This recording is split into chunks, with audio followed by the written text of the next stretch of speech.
여러분, 한국은행이 말입니다.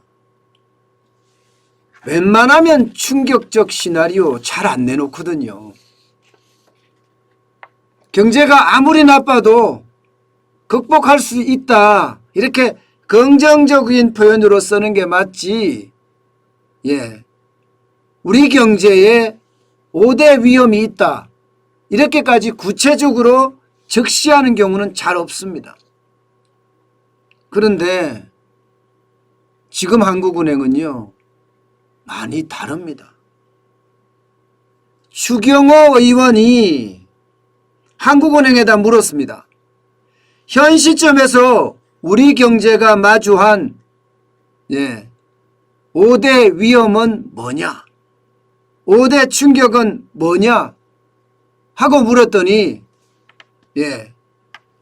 하나하나 조목조목 열거를 해서 추경호 의원에게 제출을 했습니다. 그 첫 번째 위험은요, 바로 중국의 경기 둔화입니다. 이게 한국은행이 첫 번째로 꼽은 이유가 있겠죠. 그만큼 중국에 대한 대한민국의 경제 의존도가 높다는 이야기예요. 지금 살아있는 게 경제 중에서 말입니다. 사실 소비는 완전히 갔잖아요. 수출만 살아있다고 이야기할 수 있잖아요. 그런데 중국에 의존하는 수출이 30%가 넘어요. 그렇다면 중국의 어떤 경기 둔화는 우리 수출 둔화로 이어질 수 있다는 것 아니겠습니까? 그만큼 중국의 경기 둔화가 위험하다는 거예요. 중국의 경제 성장률이 3분기에 4.9% 된 것, 이것은 한국은행이 볼 때는요, 우리 경제에 가장 큰 충격이라고 지금 읽고 있다는 뜻입니다. 중국 경제가 탄탄하다, 중국 정부도 지금 그렇게 이야기를 하죠. 또 일부 국내 전문가들 중에서도 중국은 안 무너진다, 이런 이야기를 하는 분들이 꽤나 있습니다. 그렇지만 저는 그렇게 생각하지 않습니다. 중국의 기업 부채가 너무 많고 정부 규제가 너무 심하고 정부의 재정 적자도 너무 큽니다. 무너질 때는 인정사정 없이 무너질 거예요. 인정사정 없이. 게다가 최근에 시진핑의 어떤 야심이 오히려 중국 경제를 더 망치지 않을까, 저는 그런 생각도 해보거든요. 그 외에도 지금 중국에는요, 아주 다양한 복병들이 숨어 있습니다. 퍼펙트 스톰이라고 이야기할 만큼 말입니다. 그 때문에 중국의 경제 성장률이 떨어진 겁니다. 한국은행이 이렇게 1번으로 정할 때는요, 그만큼 중국의 경기 둔화가 지금 무섭다, 이런 얘기가 됩니다. 그리고 두 번째로 지금 짚어낸 충격은요, 바로 공급망 쇼크입니다. 미국에는요, LA 항구나 롱비치 항구에 지금 배들이 겹겹이 쌓여 있다고 해요. LA 항구만 하더라도 화물선이 73척이 정체되어 있대요. 코로나19 이전에는요, 화물선이 대기하고 있다고 하더라도 한두 척? 이 정도가 다였습니다. 오죽했으면 물류대란에 주방위군을 투입한다, 이런 기사가 나올 거예요. 이런 기사가. 결국 이게 하역이 제대로 안 된다는 이야기잖아요. 주방위군을 투입해서 쉽게 말하면 트럭 운전을 해서 빨리 물건을 뺀다는 이야기잖아요. 바로 이 공급망 쇼크가 대한민국에도 충격을 준다는 겁니다. 이것도 수출에 대한 이야기죠. 지금 미국의 대한민국 수출 비중은 한 15.5% 정도 될 겁니다. 상반기 기준으로. 그런데 물류 대란이 일어나면 수출하고 싶어도 실을 배가 없고 설령 수출하고자 물건을 실어 옮겨도 하역이 제대로 이루어지지 않기 때문에 판매가 더뎌진다는 이야기입니다. 이게 좋아지려면 시간이 걸린다. 적어도 내년 상반기까지는 계속해서 물류 대란이 지속될 거다. 이렇게 이야기하니까 이것도 한국은행이 짚은 대한민국 경제의 충격 중에 하나입니다. 그리고 세 번째는요. 세 번째는 이제 국내 문제로 돌아옵니다. 국내 문제로. 잠재 성장률이 뚝뚝 떨어진다는 사실이에요. 여러분 2019년에서 2020년 사이 잠재 성장률이 2.2%인데 비해서 말입니다. 2021년에서 2022년까지는 잠재 성장률이 2%밖에 안 됩니다. 이 잠재 성장률이라는 건 여러분 기본적으로 물가가 변동이 없다는 가정하에 모든 생산 요소를 투입해서 성장시킬 수 있는 최대치를 말합니다. 그런데 그 최대치가 2%밖에 안 된다 그러면요. 여러분 내년 경제는 진짜 어려워진다는 거예요. 내년 경제는. 실제로도 보면요. 총 요소 생산성이 2020년까지는 1%에서 2021년, 2022년에는 0.9까지 떨어지고요. 자본 요소도 떨어집니다. 총 요소 생산성이라는 건 뭐냐? 기업의 성장 동력이에요. 기업의 성장 동력. 기업의 어떤 혁신을 이루고 기업가 정신이 발현돼서 기업을 확확 돌아가게 만들고 노동 생산성 요소가 좋아서 그야말로 생산성이 쭉 올라가는 것을 총 요소 생산성이라고 이야기하고요. 이 자본 투입 요소라는 것은 돈입니다. 돈. 기업이 투자를 얼마나 하느냐 안 하느냐의 문제인데 지금 보시면 1.5에서 1.4로 떨어지죠.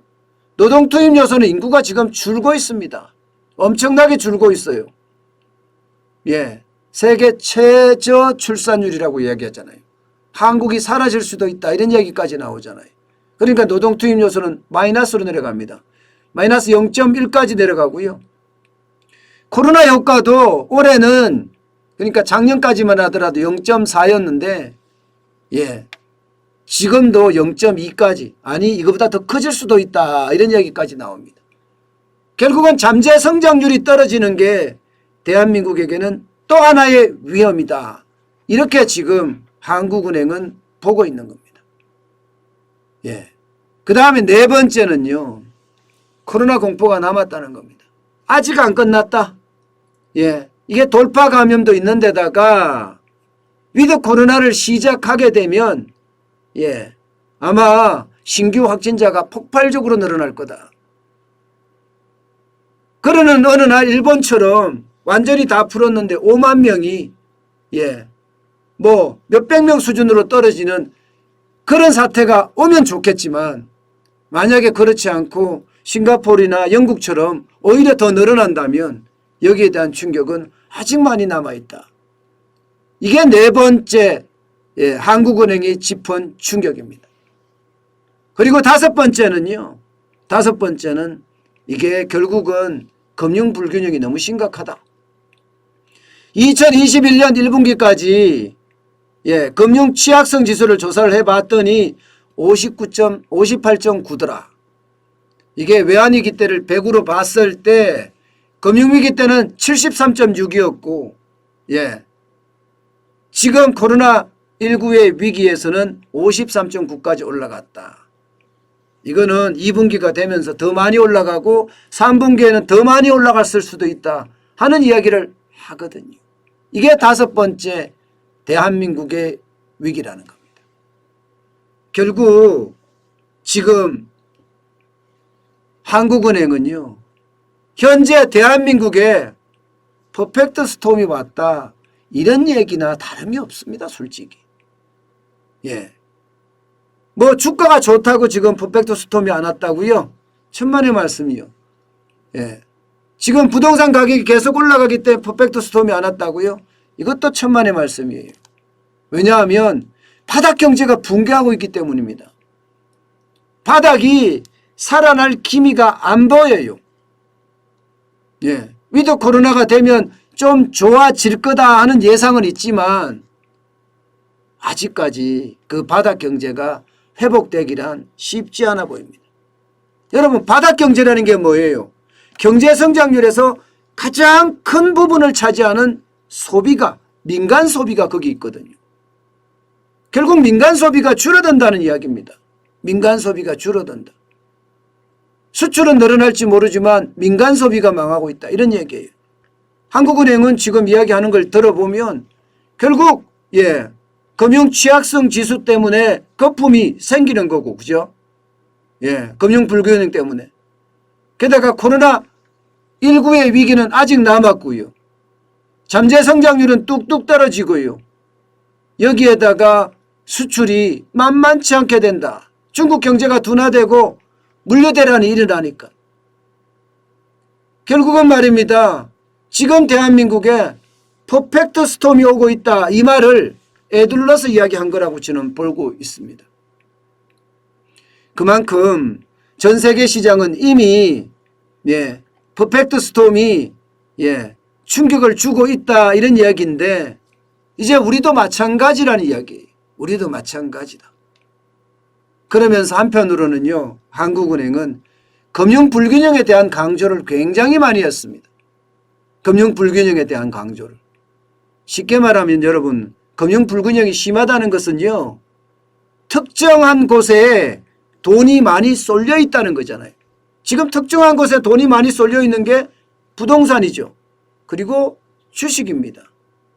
그러면 부동산이나 주식에 너무 많이 쏠려 있어서 경제가 왜곡된다, 이런 얘기도 같은 맥락에서 이해할 수 있는 건가요? 그렇다면 한국은행은 결국 말입니다. 퍼펙트 스톰이 오기 전에 미리미리 대비를 해야 된다. 그러면서 금융 불균형에 대한 강조점을 계속 시사한 것은 어쩌면 말입니다. 11월에 금리를 인상하겠다 하는 강한 의지를 표현한 것 아닌가, 저는 그렇게 이해합니다. 11월에 금리를 인상하겠다는. 그리고 이주열 한국은행 총재는 금리 연속 인상도 가능하다, 이런 표현까지 썼거든요. 결국은 기준금리를 11월에도 올리고 내년 1월에도 올리고 2월에 올리긴 쉽지 않을 겁니다. 3월 9일 날 대통령 선거기 때문에 1월에 올릴 거라고 저는 예상을 하는데, 결국 말입니다.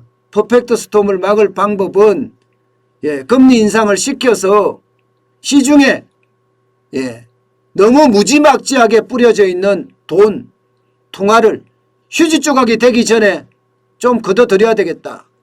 뭐 이런 얘기가 저는 설득력이 있다, 이렇게 생각합니다. 그만큼 말입니다. 한국은행은 에둘러서 이야기했지만 퍼펙트 스톰에 대한 그 우려가 결국 가만히 두면 더 큰 위기로 발전될 수 있으니 금리를 인상을 해서 이게 누적된 금융 불균형을 해소를 하고, 또한 인플레이션에 대한 우려, 이 부분에 대한 문제도 좀 해결을 해야 되겠다 하는 이야기로 들립니다.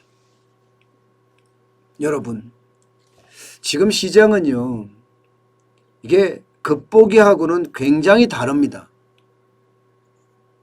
지금 정부는 위기다 하지만 사실 경제 지표가 나올 때마다 좋은 지표만 끄집어내서 자화자찬을 일삼고 있잖아요. 대표적으로 일자리가 지금 어떻게 되고 있습니까? 일자리 완전 폭망이잖아요. 그런데 홍당기 경제부총리는 뭐라고 이야기합니까?